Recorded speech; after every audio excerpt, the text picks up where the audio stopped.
Seyid Əzim Şirvani Qaz və Durna əsəri çox sevdiyim əsərlərdən biridir. Təmsil janrındadır və bir çox təmsillərdə olduğu kimi burada da iki dünya görüşü, iki baxış qarşılaşdırılır. Burada Qaz təkəbbürlü və bir qədər cahil obraz kimi təqdim edilib, Durna isə müdrik obrazdır və onun səhvini deyir. Şeir vahidi, beytdir, qafiyə quruluşu məsnə formasındadır. Baxın, qaz, boğaz, quşam, xoşam. Belə başlayır. Bir göl içrə üzürdü bir yekə qaz.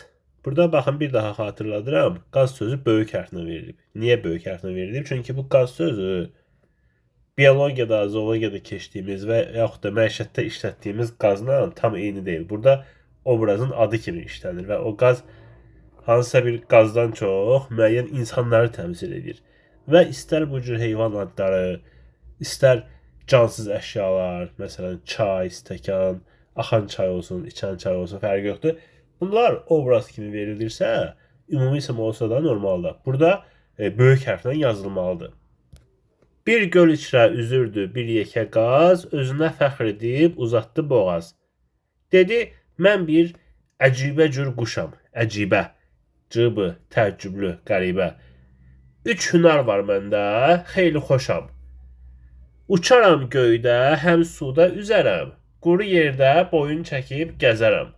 Bəs mənəm quşların şahənşahı, yəni quşların şahı mənəm, ən ucası mənəm. Durna oldu bu nəqlin agahı. Dedi axmaqlığında yoxdur şək. Qamətindir diraz, əqlin gödək. Diraz uzun deməkdir. Uzunduraz sözündəki, yəni boyun ucadır amma ağlın qısadır, gödəkdir. Göydə tərlan tək uçmağın varmı? Demirsən uçuram, tərlan kimi uça bilirsənmi? Ya maral kimi qaçmağın varmı? Bir balıq tək üzərmisən suda? Suda üzürsən, bəs balıq kimi üzə bilirsənmi?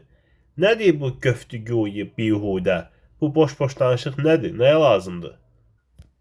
Qaz utandı o göldə durnadən. Baxın, bu bütün təmsillərdə olan bir şey deyil. Yəni o mənfi kimi təqdim olunan obraz öz səhvini başa düşsün. Məsələn, burada başa düşdü və yaxud da Hikmət Ziyanın Kərqidan və Qarışqa əsərində Kərqidan anlayır ki, əslində özü cırtdan imiş. Boyun ölçüləri, həcm önəmli deyil. Əsas zəhmətkeşlikdir. Tənbəlsənsə hələ özün cırtdansan, anlayır.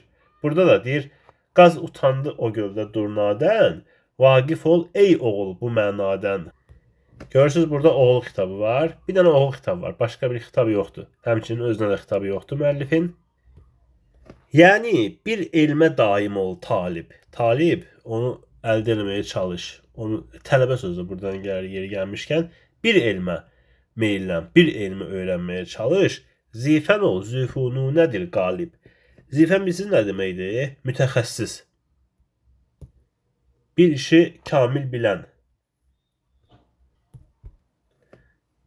Və mütəxəssis ol, çünki yəni kamillik qazanır, kamillik qalibi gəlir.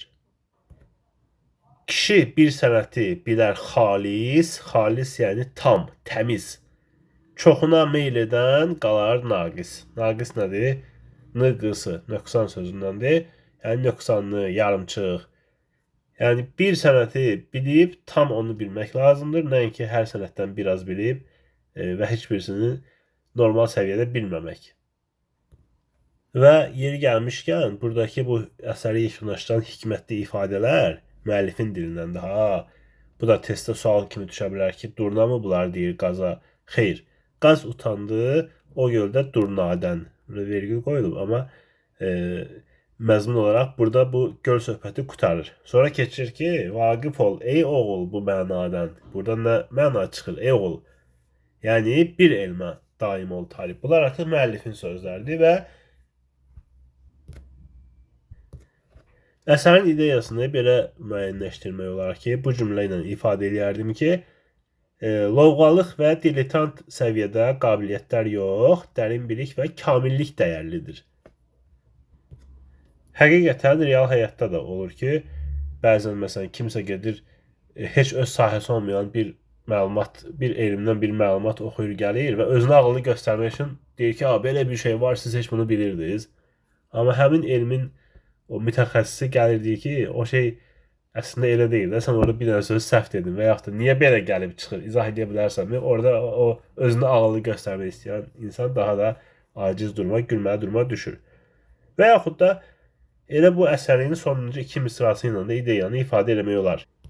Düzdür. Biz həmişə elə Azərbaycan dili mətn testlərində də, ədəbiyyatda da deyirik ki, ideya əsərin özündəki obrazla bağlı olmamalıdır. Oradakı sujetlə bağlı olmamalıdır. Məsələn, heç vaxt bunun ideyası belə ola bilməz ki, qazın lovğalığı və yaxud da qaz utandı.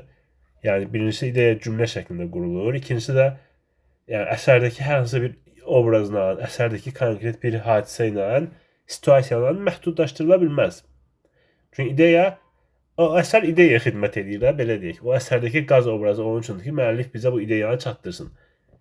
Amma bu sondakı 2 misra, o elə ki, ümumi bir fikirdir. Sanki ideyanı müəllif özü burada işlətmişdir. Çıxan nəticəni də özü açıq-açığına söyləmişdir. Kişi bir sənəti bilər xalis, çoxuna meyl edən qalar naqis. Bunu elə ideya kimi də düşünmək olar.